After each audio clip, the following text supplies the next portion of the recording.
Olá, eu sou Thiago Delfino, especialista em estratégia de marca e entendimento do consumidor. Já ajudei marcas como Google, Nike, Coca-Cola e Itaú a construírem seus posicionamentos e a criarem conexões mais significativas com as pessoas. Fui responsável pela estratégia digital da Fiat e o nosso projeto Fiat Live Store ganhou o primeiro Leão de Ouro do Brasil no Festival de Cannes, na categoria de inovação. Meu trabalho consiste em mergulhar em dois universos, o das marcas e o das pessoas. Ou seja, não só entender desafios, fraquezas e fortalezas das marcas, mas também descobrir com quem que ela quer se relacionar e quais são as necessidades, as dores e os desejos dessas pessoas.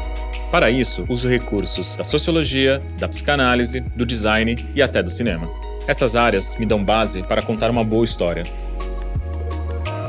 Nesse curso da Doméstica, você vai aprender a construir uma estratégia de marca forte que estabeleça uma relação verdadeira com as pessoas.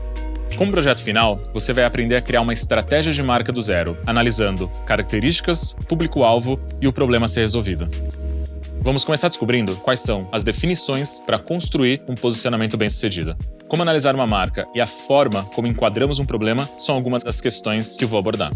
Em seguida, passaremos para o entendimento do consumidor, aplicando diferentes metodologias. Veremos como observar, entender e interpretar pessoas para gerar insights poderosos. Finalmente, mergulharemos nos pilares estratégicos e entraremos em técnicas de mensuração para poder analisar a performance da marca.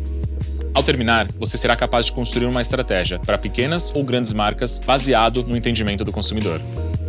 Esse curso é ideal para todos aqueles que queiram aprender a interpretar pessoas e, assim, melhorar o posicionamento de um negócio. Crie relações verdadeiras com consumidores a partir de uma estratégia de marca bem-sucedida.